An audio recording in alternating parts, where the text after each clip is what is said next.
तू आज उपवासाचे गुलाबजाम बनवले आहेत?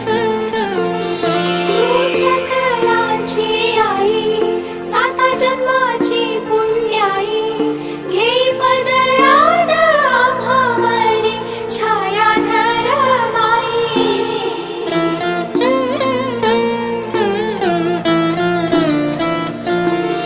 तुझी थोरवी महान, तिन्ही लोकी तुला मान. देई वरदान हो तुझ्या पालखीचे भोई. रखुमाई रखुमाई रखुमाई रखुमाई रखुमाई रखुमाई.